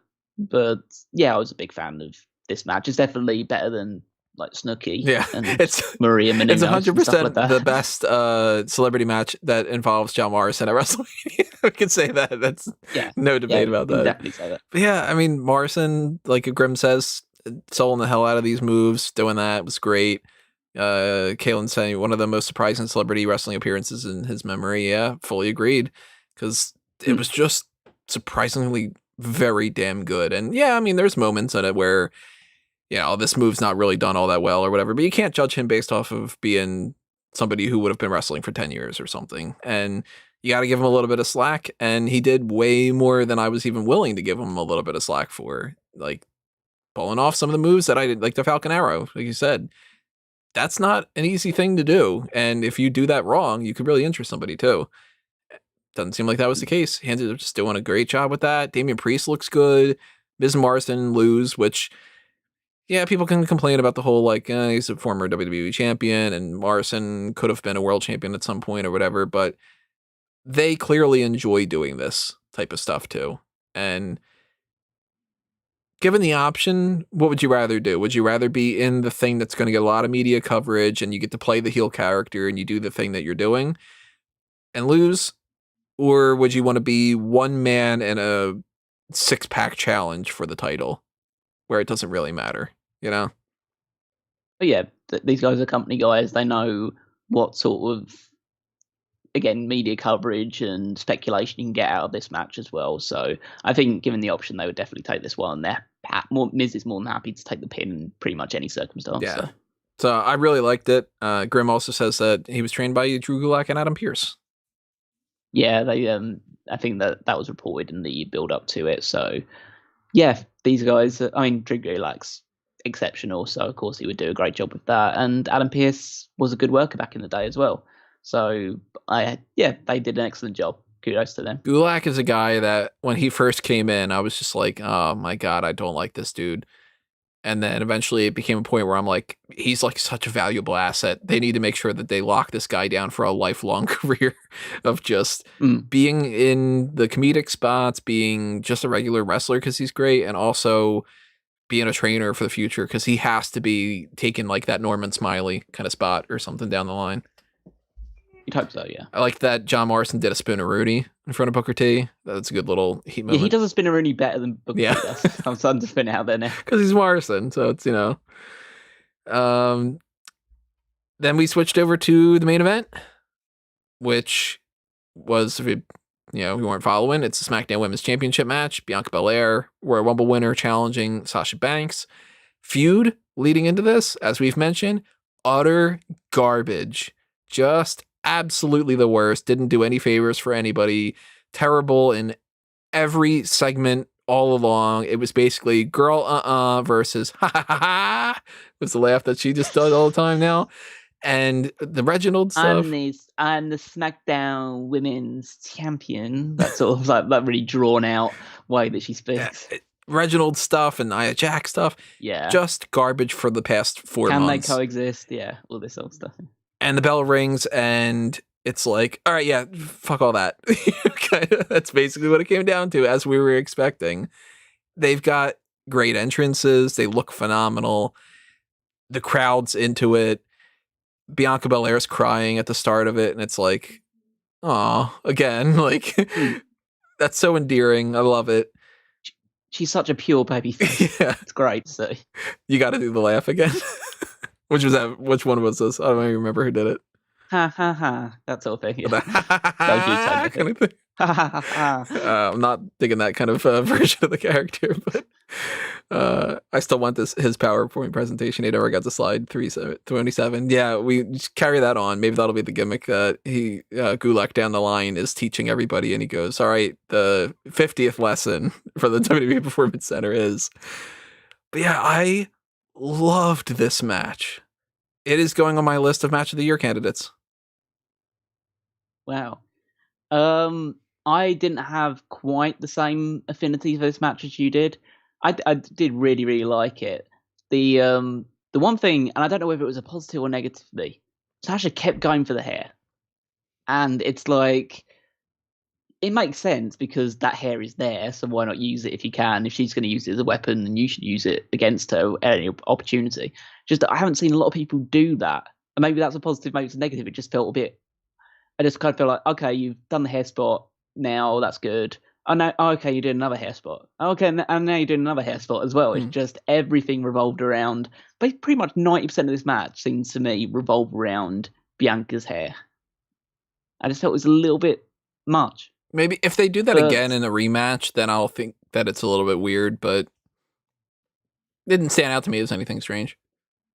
Yeah. I mean, Bianca was doing some really cool stuff. She was doing like running shooting star presses and like the stalling suplexes where she was just showing as much power as possible. That extended vertical suplex sequence, whatever you want to call it, that was so good because she's just, I mean, there's maybe 4 moments in that where she could have dropped her and she just kept her up.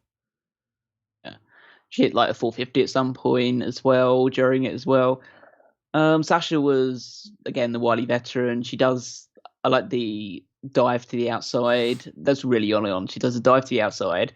Bianca catches her, lifts her up into the military press, throws her back into the ring, and you just see Sasha's face like, oh no, you didn't just do that to me. And then you know that it's on at that point. And yeah, Sasha lived up to the heel status in this one. She was clearly the heel. She was clearly getting booed for the most part. She was getting frustrated when Bianca made it to the ropes off the bank statement. and just started like kicking at her and pulling at the hair a little bit more and just showing a bit more of the heel tendency.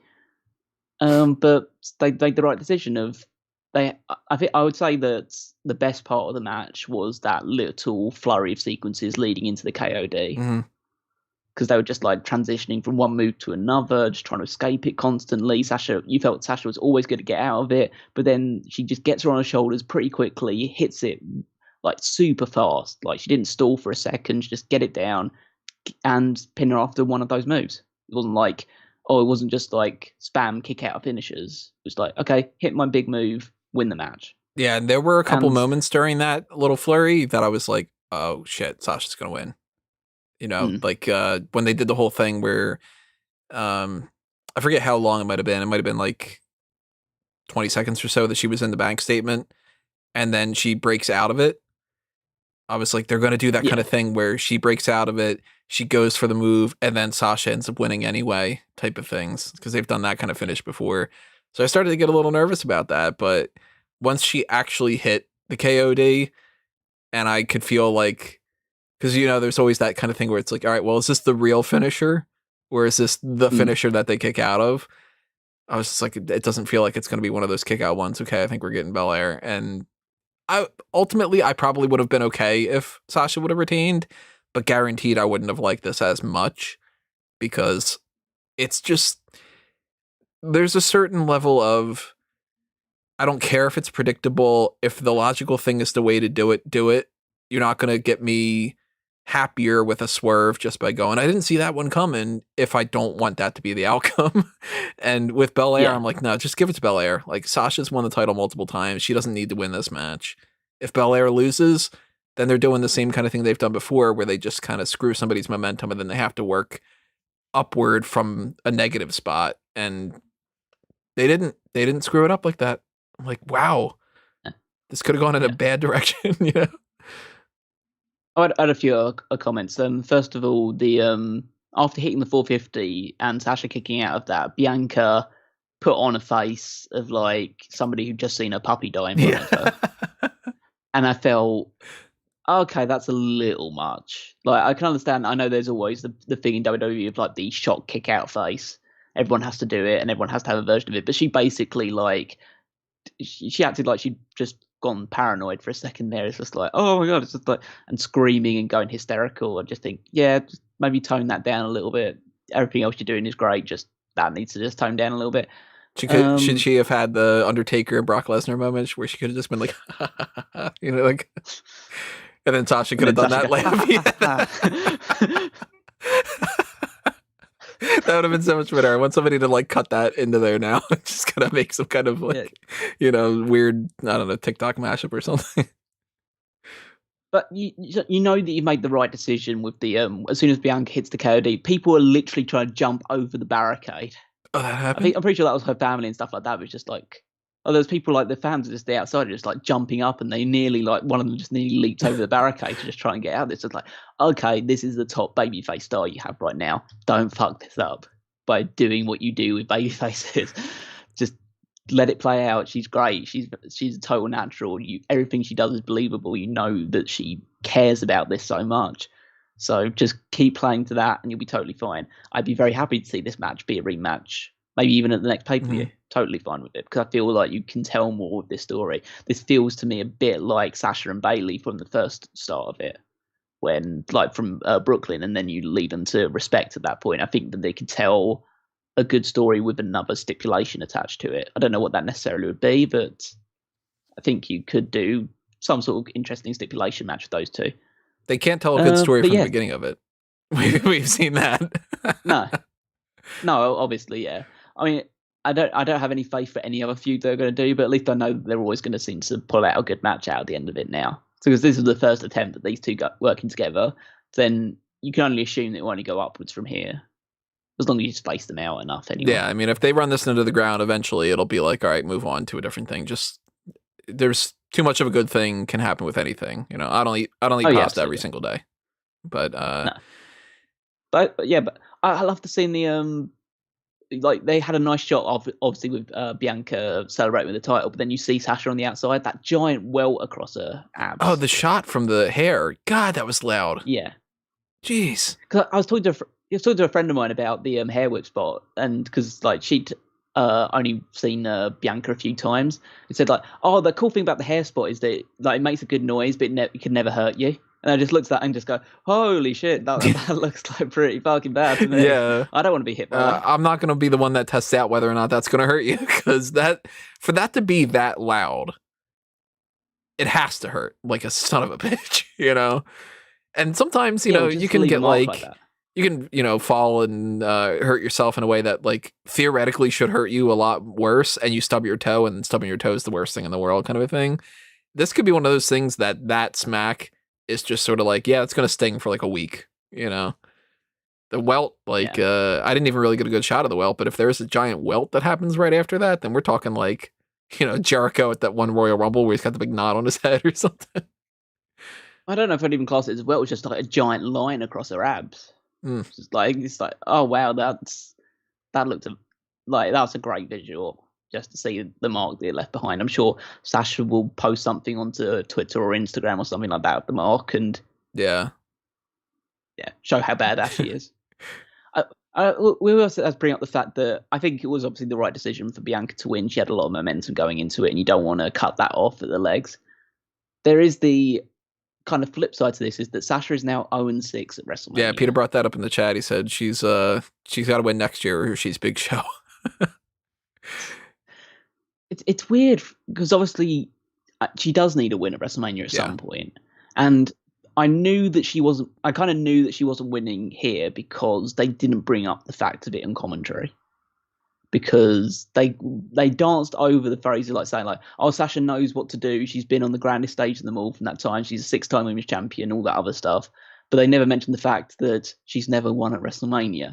And you would only say that if she's about to win at WrestleMania. Right, because then it would be, for the first time, she's actually finally won at Mania. And yeah.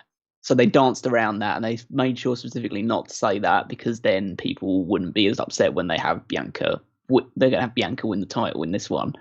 So I assume they're going to have to give her a win at some point. But maybe, again, it's just one of those things with Sasha. Like, the former story was that Sasha could never hold a title past her first defense. Well, now she's over that hump, but now she's never won a match at WrestleMania. There's always something with Sasha that she has to overcome. Yeah, and I do think if she's able to have the longevity that we're all kind of hoping that she has, I think she not only wins the Royal Rumble, but I think that she might get a title win at WrestleMania too.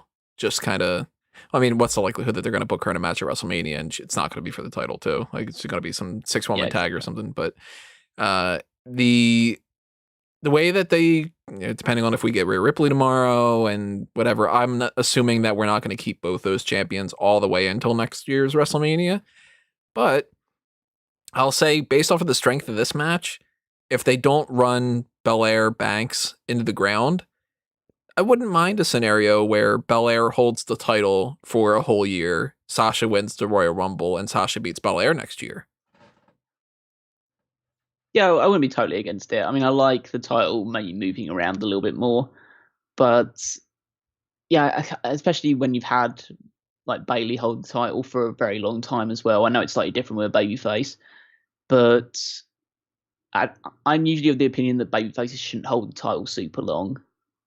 I feel like the heel's the ones that hold it because there's more interest in someone chasing the title than there is like once the chase has happened, the person holding the title.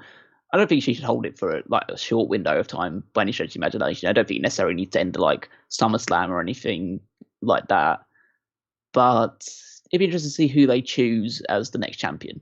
I mean, if I was to make a prediction now, I'd say Sonya Deville. I wouldn't be opposed to it. Because they had her in the kickoff show segment as well, and she seems to be talking shade towards the women of the division. I think right now she's angling for the full GM position. Yeah, what are they doing with this whole thing?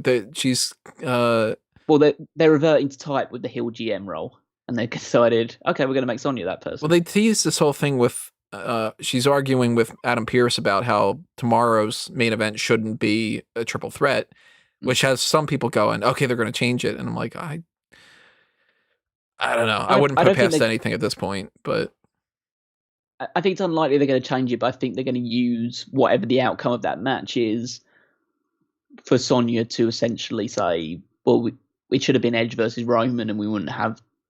That's why it's almost straight from the result that I think Daniel Bryan's winning, in the fact that she's saying like, it was meant to be Roman versus Bryan, not Roman versus Edge, sorry, and so now we've got Bryan as champion, and the other two are maybe in her mind she'll say like bigger stars or they're the rightful champions, and she'll use that as a chance to get Pierce usurped or start drawing even more friction between the two of them, eventually leading to Sonya taking over. We could do that, and then she'll use that position of power to put herself in a position where she can win the women's title. Something to keep in mind. If it happens, you heard it here first. So. Yeah, I like to put some scenarios forward. It's probably just going to be Sasha again, but I'd like to see. I mean, there's plenty of possibilities out there. There's some good names on SmackDown she can feud with. Obviously, I'd like to see a bit more with Sasha. Bayley's obviously the next option. I know she already feuded with Bayley, but for the title, it's slightly different. You can do a one-month recap of that, and 4 weeks leading up to a pay-per-view. It's not going to be the end of the world if No. I'm trying to think of who else really. I mean, Tamina's getting a push now, so maybe Tamina can do. There's also always a chance that they do move some people around. We could get a superstar shakeup. We could get Chelsea Green and Santana Garrett were supposed to be coming to SmackDown a couple weeks ago. Then that just kind of fizzled. So, not that I really am harping on like Santana Garrett should be the next challenger or something, but I mean, if they move around a couple people here and there, maybe like Nikki Cross moves over to SmackDown and feuds or something, or Let me check a couple things in the chat that's going on right here that I had missed out on. Marco had said Rob's probably having the time of his life right now, although he might be wishing he'd gone. Yeah, maybe, because this is he is like the number one Belair kind of mark out of the three of us, more so. Not that we don't like Belair, because we all like Belair, but oh yeah, Belair's great. It's just Rob takes it to an extra level. Rob's the Vladimir of Bianca Belair. Were you guys surprised they didn't mention that AJ is a Grand Slam champion after finally winning the tag team belts, or not take Omos's shine? I mean, they've got plenty of time to mention that. They'll bring it up eventually. I'm expecting that on Raw, one of the segments is AJ being all like, look at this, I finally won the title, and guess why it says she slapped her leg. That's what the smack was. It's banned. Remember, you can't. Yeah. They left a welt on Sasha. She showed it for the camera. She slapped her leg with her hair. Yeah. Has Sasha successfully defended a single title yet? She retained a couple times against Carmella.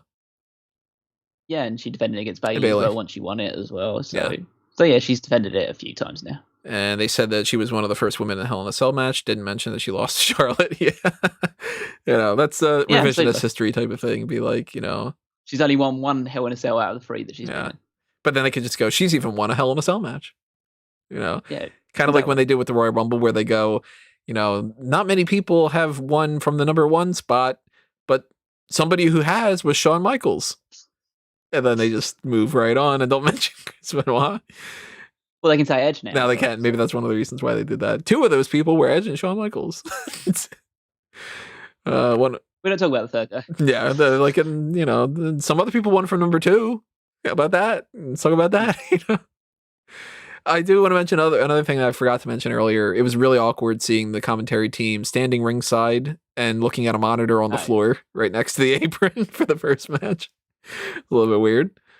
I hope that they figure out all of those things for tomorrow, because if we do get a bunch of rain tomorrow, maybe they'll have things tarped off ahead of time, or some kind of a game plan for if something happens, what do we do for a delay that could be a little bit better. That's why we're ending this as late as we are, because it got started 45 minutes after that we were supposed to be. So it's so late. It's light outside now. Oh, that's going on. Yeah, you got it on that. Yeah, that's why on your left. It's gotten a lot brighter as time goes on. So that's night 1 of WrestleMania. It is something that I am overall very happy about. Stressful as all hell today, but at least the WrestleMania element of it, even though some of it I was, kind of like, oh my God, I gotta rush this and I gotta do that and I gotta do this. It worked out. And I think that despite some of the problems that we had along the way, it ended up being a really good show. Yeah, outside of the delay at the start of it and the the absolutely, truly abominable. I don't want to stress it enough. It's one of the worst matches in WrestleMania history, that women's tag team turmoil match. But all the rest of the matches range from good to great. And so, yeah, I'd overall say night one was a success. Yeah, I am overall feeling a lot happier about a lot of these things. I'm hoping, of course, we don't get any kind of bad news from this about anybody being injured or COVID stuff or whatever. I know that Tom Phillips apparently had some kind of thing going on, and they're going to shuffle around the commentary teams, which we'll talk more about on the hot tags most likely. But that is something that I guess we're going to roll on into night 2 and see how that all plays out. And I was more excited for night 1 than night 2, and I hope that I'm wrong about that, just as wrong as I was about Bad Bunny. Well, yeah, I guess it's the opportunity to see whether The Fiend and Randy Orton can beat that tag team turmoil to the worst match of the weekend, because it's going to take some doing now. I don't know if weather should be the thing that you should be saying right now. I mean, it's whether the weather will be involved in that. I'm going to read one more thing in the chat here. Michael Cole sucked tonight. He was a boob. Had to mention, I thought she kicked out. Please, Vince, don't tear me apart for saying Sasha kicked out. Wait, what? A boob had to mention? What? I think he's just calling. He was a boob. Michael Cole, had to. Okay. I'm thought you were saying that Michael Cole's going. I mean, we saw plenty of boobs tonight, really, in the tag team turmoil. I'm reading your thing too quick, Ted, and I thought that you were saying Michael Cole's like literally shouting out, "Sasha kicked out a boob," just kind of doing that. Then it would be a big problem, You doing a 3-man team Sunday night or 2-man table again? 2-man table. Yeah, Rob's got better things to do with his actual employees. Yeah, he's got some other things that he's taking care of. So his other captors are dealing with him that night, and we have to feed off the scraps, really. Yeah, but if you guys want to see more of these kind of things, now we know that some of the stuff is working out better, because I got the newer computer a couple months ago and everything. That's we kind of worked out a little bit of. I'm hoping that throughout this night, the audio was synced up correctly and everything. If it wasn't, let me know. Nobody mentioned anything in the chat, so I'm assuming that it was fine. But, we're going to do this again tomorrow night. And if you want to see more from this, hit up the Patreon. And just like you guys are doing right now in the live chat and everything, even just checking this out in general and chatting it up is something that makes us motivated to keep doing things going forward and all that. And, I don't know what else I need to plug here. Merchandise shops, like and subscribe and all that stuff. You know the score by now. If you're watching this at this point, you're probably somebody who's been following the channel. I bog it down on a whole bunch of crap. But I'm at Tony Mango. You can see that in the thing below. That's this part of the screen, I think. This part, yeah. There you go. Not used to that yet. I'm reversed on this. And Callum's on his section because that's on the screen as well. Yeah, I'm gonna assume it's out there. A little bit. Just wait for it to a little bit lower. Yeah, you got to go higher to be able to point. Oh, there you go. Yeah. Okay, cool. That works. Okay. Yeah, so follow me at Wigmeister14. You can check out obviously smartcommemo.com with all the articles and stuff like that. The power rankings, I completed the latest one, the last one of the 2020 to 2021 season is now live on the website. So things will start fresh with WrestleMania. I can spoil it a little bit because if you haven't checked it out yet, obviously I'd appreciate if you do check it out. But Drew McIntyre was the most consistent performer in the power rankings, which I guess doesn't come as much of a surprise. Woo. I believe followed by who was second in that list? I know that Asuka was really high up. I will say I'm very disappointed that Drew McIntyre didn't give me a title set of points for this show. Yeah, I did actually want to bring up something a bit with the Fantasy League, because obviously the Fantasy League season is ending with WrestleMania as well. Right now we're also doing our WrestleMania prediction contest between all 4 of us involved in the Fantasy League, that being myself, Tony, Rob, and Wago. We're neck and neck right now in terms of predictions for night 1. We all have 4 correct out of 7.